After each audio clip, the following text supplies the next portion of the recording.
If you're like me, you saw House of the Dragon was coming out, and you were a little bit skeptical after the end of Season 8 of Game of Thrones. Even further down that line, I was more excited for the other shows than the prospect of House of the Dragon, a show basically going through the events of the major Targaryen lineage. To me, there always seemed to be more interesting parts of the lore than that to discover. And as someone, just in general, I prefer more of a sequel thing rather than a prequel thing. We all know where it ends up. But as much as I love the story in the world of Game of Thrones, I felt it necessary to jump in on night 1 of House of the Dragon, and I did just that. And honestly, I was blown away, and brought right back into the hype levels of Game of Thrones pretty much off the bat. And that, to HBO's credit, needs to be said at the very paramount beginning of this video. So without further ado, let's jump into my full review of House of the Dragon Season 1. Now beware, there are going to be full spoilers here as well. Starting off the bat, does it feel like Game of Thrones? Yes, in a lot of ways, but also very different. What I mean by that is, visually, it looks very similar, especially to the later seasons. And that's both to the positive and the negative. Positively, the visuals off the bat look pretty great. Costume design and different things like that look very on par, if not even better than some of the later seasons of the show. The dragons, especially, being the beginning of the Dance of the Dragons, look exceptionally well, although they are used a little less, but I think that's only going to ramp up from here. Cinematic shots like in the finale where they're going around Storm's End, a location that we never even saw during the main events of the show, all shine out as one of the best moments visually from the season. Different dragon designs such as Caraxes or Vhagar as an older dragon also look exceptionally well here as well. Though one thing I will note to a negative, much like the battle for Winterfell in the events of Season 8 of Game of Thrones, was that when things are dark, they're a little bit too dark. When the younger Aemon claims Vhagar as his own as the Dragon Rider, it's a little bit too dark to fully enjoy and explore what's going on in the scene. Even some of the screenshots, as pointed out by fans from HBO on Twitter, were brightened up a bit for the shot, which is honestly pretty indicative of what needs to be done here. Now, while that does seem like a lesson that wasn't learned, there are just as many lessons that were learned from the events of Game of Thrones and the making of it. For instance, whenever there's a time jump, whether it be 2 years or 10 years or 6 years or even 6 months, there's always someone who says it within the first 10 minutes of the episode.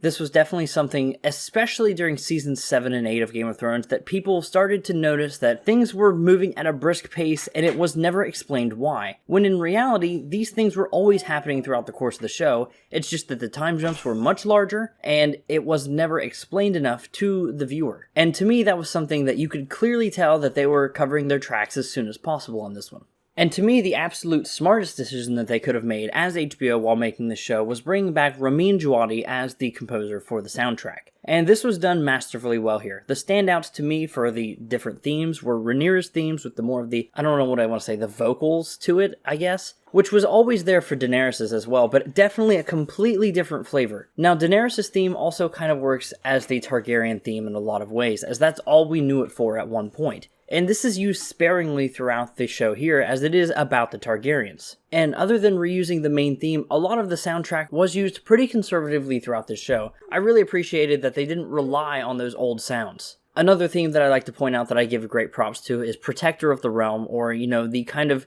royal theme that was kind of used throughout the course of the show, mostly for Viserys Targaryen. And with good old Vissy T in mind, I have to bring up the main point of this video. And that is that House of the Dragon's greatest strength is also its biggest weakness. And that, of course, in my eyes, is the time jumps. Something that's already been confirmed to not even be a thing throughout the rest of the course of the 3 more seasons that the Dance of the Dragons will take place in the House of the Dragon show, is something that really does plague Season 1 in a lot of ways, or help it if you're in my perspective. When I say time jump, a lot of times that is a sort of necessary evil, especially in a show that needs to span so much time within the first season for setup for the rest of the show. There are definitely anchor points that hold it all together, such as HBO's phenomenal castings from, Millie Alcock as the young Rhaenyra all the way to Emma Darcy for the older Rhaenyra. I think these work exceptionally well, and they both did their parts really well. Emily Carey to Olivia Cook is another great example of this, of course, with Alicent at the other side on the greens. But the casting isn't the only great attention to detail during these time jumps that I believe anchor these in a really, really good way. Another example, as I kind of opened with, is Viserys Targaryen, the king. Throughout the course of the show, he is dealing with, it's been confirmed that it is leprosy. And as his body deteriorates throughout the course of the show, pretty much ever since the death of his wife Aemma in the first episode, we get to see all that play out throughout the course of the years. Whether it be the cut in the first episode of the Iron Throne on his hand, eventually making it to where he loses his fingers and then eventually his arm, or even the recession of his hairline and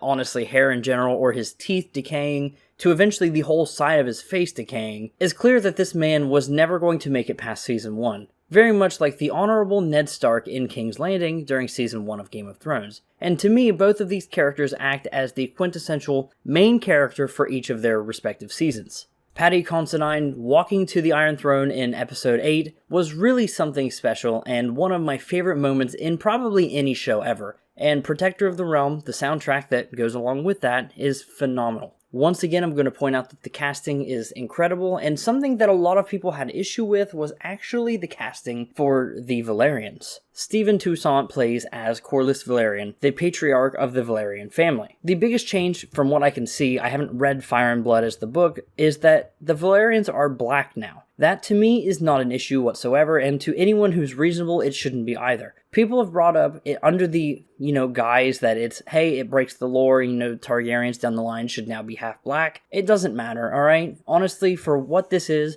this casting was clearly done to help, casual watchers differentiate between the two families really easily. And honestly, each of the actors and actresses on the Velaryon side do incredibly well. As for other criticisms of the show that I'd like to address here and now is the change of motivations for certain characters. Whether that be Alicent misinterpreting Viserys' final words in his bed, that he wants Aegon on the throne instead of Rhaenyra, or that Vhagar took matters into her own hands to take out Arrax and Luke in the final episode rather than being on Aemon's wishes. To me, these are the two changes that I saw the most criticism about, and honestly, I don't understand why. George R.R. Martin is involved in this. We've heard countless times about how the events of Fire and Blood, or the retellings of this, were all done from secondhand sources and unreliable sources. This, to me, is the quintessential POV version of what's happening here. And while House of the Dragon features less POV characters than the ensemble cast of Game of Thrones, it's still clear that that's what's going on here. We're seeing the strict, real version of the events, and that's why I'm comfortable watching this rather than reading the books first.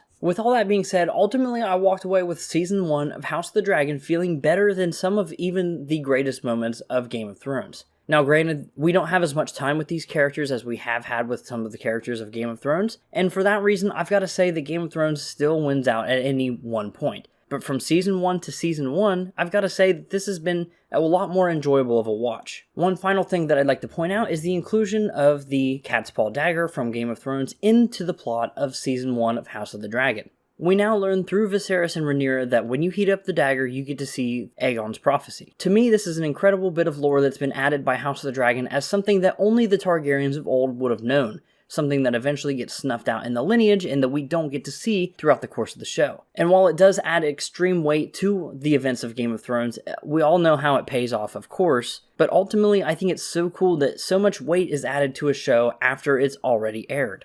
Another example of this, just to a much lesser degree, is the map table on Dragonstone in the final episode of the show. We get to see it lit up for the first time ever, and it makes you wonder if Stannis did this, maybe he wouldn't have been fucking on it so much, who knows. But once again, I end with this. House of the Dragon Season 1 is an exceptional season of television. It's one that gets me excited for Season 2 much more than Game of Thrones did, if I'm being honest. And one that, in my eyes, can only go up from here as battles ramp up and the political intrigue of these different lords and even the Starks getting joined into Season 2 hope to bring. My name is Falling Hurts. Normally I cover games and do game reviews, but for what it's worth, I'm really excited to see what exactly is up next for House of the Dragon.